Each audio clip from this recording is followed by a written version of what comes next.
Halo teman-teman, kami dari Universitas Nusa Cendana, jurusan Pendidikan Geografi, semester 5, kelas A. Hari ini kami akan membahas tentang dinamika hidrosfer dan dampaknya dalam kehidupan. Untuk itu, simak video ini sampai akhir ya.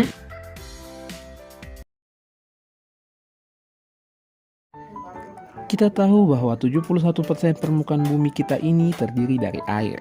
Dari jumlah tersebut, 97% merupakan air asin, sedangkan sisanya terdiri dari air tawar. Sebanyak 2% dari air tawar merupakan gumpahan es yang terjebak di kutub, dan sisanya dapat kita gunakan seperti sungai, danau, dan air tanah. Air merupakan salah satu kebutuhan penting bagi makhluk hidup. Air biasanya kita gunakan untuk mencuci, mandi, minum, menyiram tanaman, dan kebutuhan lainnya. Dari beberapa hal tersebut, menggambarkan bahwa air sangat penting bagi kehidupan kita. Semua makhluk hidup di bumi memerlukan air untuk bertahan hidup. Namun pertanyaannya, mengapa air tidak pernah habis? Jawabannya adalah karena siklus hidrologi. Karena adanya siklus hidrologi, jumlah air di muka bumi ini relatif tetap. Nah, untuk lebih jelasnya, simak materi berikut ini ya. Halo teman-teman, sekarang kita masuk ke materi siklus hidrologi. Apa itu siklus hidrologi? Siklus hidrologi adalah gerak perputaran air berupa perubahan wujud air serta perubahan tempat hingga kembali ke wujud dan tempat semula. Siklus hidrologi menyebabkan perubahan sifat dan wujud air yang berlangsung setiap hari. Oleh karena itu, setiap komponen dalam siklus hidrologi atau siklus air memiliki karakteristik yang berbeda-beda. Nah, teman-teman, sekarang kita masuk ke komponen-komponen siklus hidrologi. Yang pertama ada evaporasi. Evaporasi adalah proses penguapan air dari permukaan bumi, baik yang berasal dari perairan darat maupun perairan laut. Yang kedua ada transpirasi. Transpirasi adalah air yang menguap dari tumbuh-tumbuhan melalui permukaan daun. Yang ketiga ada kondensasi.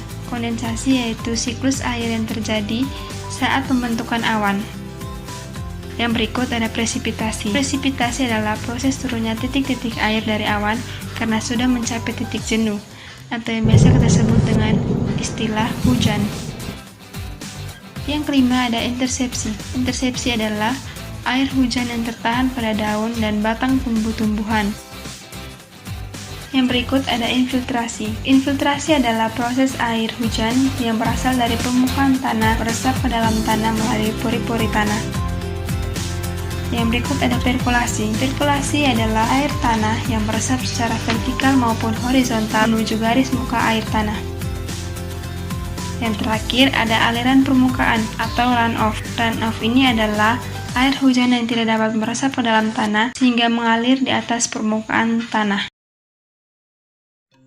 Nah, pada penjelasan selanjutnya akan dijelaskan 3 jenis siklus hidrologi. Kita mulai dari siklus pendek. Pada siklus pendek, air laut berubah menjadi uap karena panas matahari.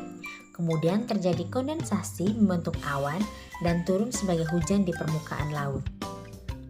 Yang kedua, siklus sedang. Air laut mengalami penguapan, kemudian terjadi kondensasi dan membentuk awan. Awan tertiup angin dan terbawa ke daratan, kemudian terjadi hujan di daratan. Sebagian air hujan akan meresap ke dalam tanah, mengalir ke permukaan, dan akhirnya kembali menuju laut. Yang ketiga, siklus panjang. Siklus panjang biasa terjadi di daerah pegunungan atau daerah yang beriklim dingin. Yang pertama, penguapan dari laut, kemudian terjadi kondensasi awan, terbawa ke daratan oleh angin, kemudian uap air dan awan yang terbawa oleh angin akan mengalami sublimasi atau turun hujan es. Es atau salju akan mencair menjadi gletser, menuruni lereng dan masuk ke sungai menuju ke laut. Dan sebagiannya mengalami infiltrasi, kemudian perkolasi menjadi air tanah dan kembali lagi ke laut. Nah teman-teman, itu tadi pembahasan kita hari ini tentang dinamika hidrosfer dan dampaknya bagi kehidupan. Sampai di sini dulu ya teman-teman pembahasan kita hari ini. Semoga dengan pembahasan kali ini dapat bermanfaat bagi teman-teman semua.